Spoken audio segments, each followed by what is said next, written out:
Arab, di sekeliling daripada Palestina, untuk membuka perbatasan secara terang-terangan. Saya nggak mampu, saudara.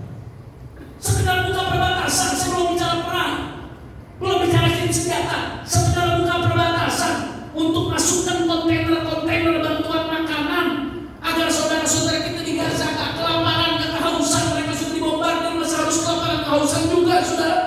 Untuk buka perbatasan saja masuk ke Gaza, segitu gak berdayanya politik kita, saudara. Inna lillahi. Jawab yang jujur melihat keadaan umat seperti ini. Sedih atau tidak? Prihatin atau tidak?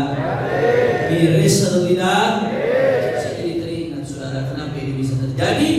Saya jadi teringat dengan sabdanya Rasulullah Sallallahu Alaihi Wasallam. Rasulullah bersabda, yushiku an tada'a alaikumul umam kama tada'al akalatu ila qas'atiha.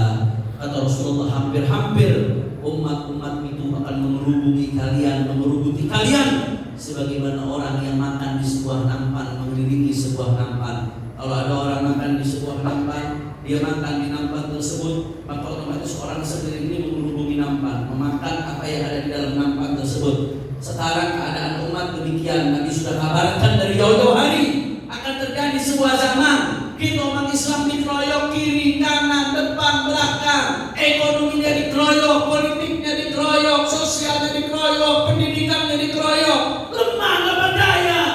Nanya sahabat sama Rasulullah Sallallahu Alaihi Wasallam, awa min qillatin nahnu yawma idzin ya Rasulullah. Ya Rasulullah, apakah gara-gara jumlah kita sedikit saat itu ya Rasulullah? Hari ini apakah jumlah kita sedikit? Ya, saudara. Umat Islam di dunia jumlahnya hampir 1 miliar. Dulu Indonesia negara dengan penduduk umat Islam terbanyak di dunia. Tapi sekarang terbanyak nomor 1, data yang terbaru Pakistan, saudara. Indonesia menjadi nomor 2. Saya nggak tahu harus senang atau harus sedih. Di sisi lain sedih karena itu kebanggaan Indonesia dari dulu. Indonesia negara dengan penduduk muslim terbanyak di dunia nomor 1. Itu kebanggaan kita dari dulu. Insya Allah Islam di Indonesia akan jaya terus, insya Allah. Tapi di sisi lain senang, jumlah muslimin di Pakistan makin banyak. Berarti jumlah umat Islam di dunia makin banyak. Alhamdulillah. 2 miliar, saudara. Hampir 2 miliar jumlah umat Islam. Nggak sedikit. Maka Nabi ketika ditanya orang qillatin nahnu yawma idzin ya Rasulullah, apakah hari itu karena jumlah kita sedikit ya Rasulullah? Apa kata Nabi sallallahu alaihi wasallam? Hari itu jumlah kalian banyak. Seperti yang kita rasakan saat ini, jumlah nggak sedikit, 2 miliar, saudara. Israel kecil, di sekelilingnya negara-negara Arab lebih dari 20 negara Israel di tengah-tengah. Jumlah negara Arab di sekeliling Israel saja kalau di total warganya lebih dari 300 juta orang kalau di total, saudara. Israel hanya sekian juta orang. Tapi bagaimana Israel bisa nampak begitu kuat negara Arab yang gak berdaya? Apa kata Nabi? Lantumul katsir walakinnakum ghutha'un sir. Jumlah kalian banyak, tapi kalian terombang ambing sebagaimana buih di lautan terombang ambing. Buih di lautan sebanyak apapun, saudara. Arus ke utara dia ikut ke utara, arus ke selatan dia ikut ke selatan, ombak ke timur dia ikut ke timur, ombak ke barat dia ikut ke barat. Begitulah yang namanya buih di lautan, sebagaimana keadaan ombak saat ini. Na'udzubillah, amin. Makanya ini masuk tahun baru Islam 1447 Hijriah.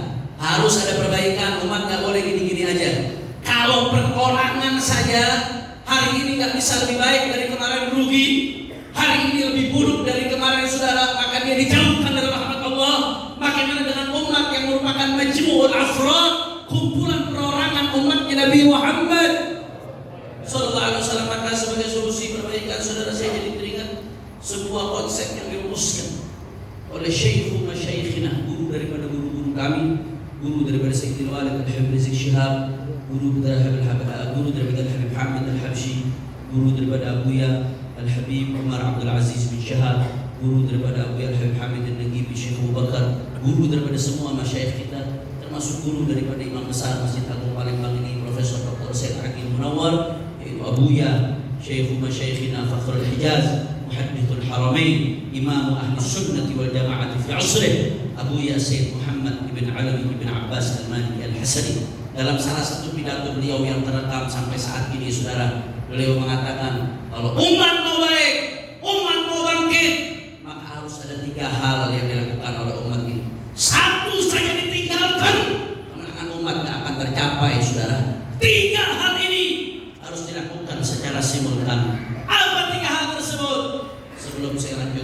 saya lihat udah 9:30.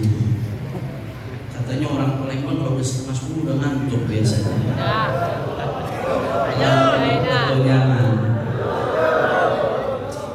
Biasanya setahu saya mau gitu lalu tuh semangat sudah. Lanjut atau jangan? Masih semangat? Yakin? Betul? Saya pengen dengar tuh lalu semangatnya orang Palembang semuanya angkat tangannya. Takbir! Takbir! Takbir! Sallu ala Nabi. Saya pikir takbir biasanya intel-intel mulai tertekan sudah. Allahumma shalli ala Muhammad. Tiga hal kata Buya Syekh Muhammad Ta'ala Maliki. Kalau umat mau bangkit, maka tiga hal ini harus dilakukan oleh umat secara simultan kepada Allah. Apa tiga hal tersebut? Yang pertama kata Buya adalah at-tahajjud. Yang pertama apa? Kurang kompak. Yang pertama apa? Ikutin sama-sama. Yang pertama apa? Biar apa? Saya kalau ceramah, saya punya target. Saya selesai ceramah, jamaah harus ada dibawa pulang konsep, saudara, nggak boleh pulang dengan tangan kosong. Yang pertama apa? Yang kedua mujahadah. Yang kedua apa? Jadi yang pertama yang kedua mujahadah. Yang ketiga adalah jihad. Yang ketiga apa? Yang pertama yang kedua yang ketiga ulang sekali lagi. Yang pertama yang kedua yang ketiga tiga hal ini harus dilakukan secara simultan, saudara. Teman perlu saya garis bawahi. Tiga hal ini jangan diartikan secara tekstual, jangan diartikan secara literal, saudara. Tiga hal yang disebut oleh Abu ini tiga-tiganya berasal dari akar kata jim, ha, dal, ha, jim, dal. Dari satu istiqaq, menurut ilmu sharafnya baik istiqaq sagir atau istiqaqul akbar dengan perubahan posisi huruf. Semuanya sama-sama dari huruf jim, ha, dal. Tapi tiganya jangan diartikan secara tekstual saja, itu terlalu sempit. Dia diartikan secara tekstual dan kontekstual, eksplisit dan implisit, saudara.